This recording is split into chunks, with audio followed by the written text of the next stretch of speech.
네, 안녕하세요. 김종성입니다. 12월 16일은요, 이순신 장군이 전사한 지 419주년 됩니다. 1598년 12월 16일, 음력 무술년 11월 19일, 노량대첩이죠. 그때 전사했죠. 남해안에서 전라도랑 경상도가 만나는 곳에요, 경남 하동군이 있고요. 그 남쪽 바다에 남해군이 있죠. 하동군과 남해군 그 사이 좁은 바닷길이 노량이죠.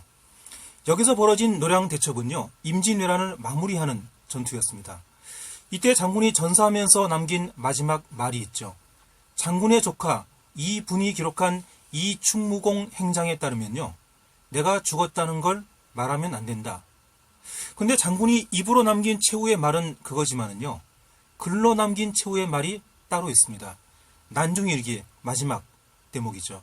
그걸 보면은요, 전쟁 막판까지 장군을 괴롭힌 게 뭔가 그걸 알 수가 있습니다. 전쟁 마지막 해 1598년이었습니다.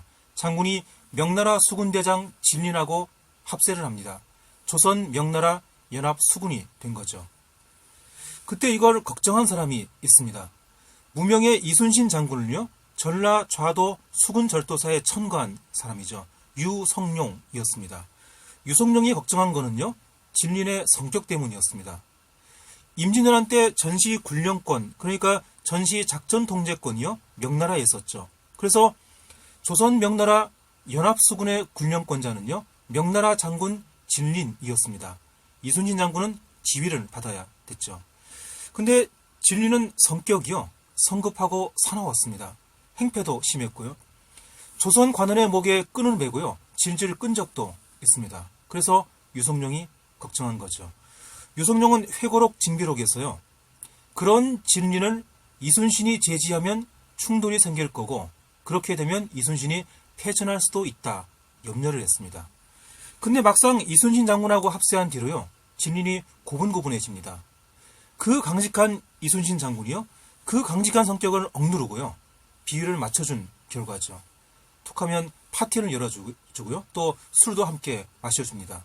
또 전투에서 죽인 적군의 수급까지도요, 양보를 해줍니다. 조선군의 전공은 명나라군 실적으로 양보해 준 거죠. 이렇게 이순신 장군을 포함해서요, 조선 수군 전체가요, 명나라군 비율을 맞췄습니다. 그래서 진린이 가만히 있었던 거죠.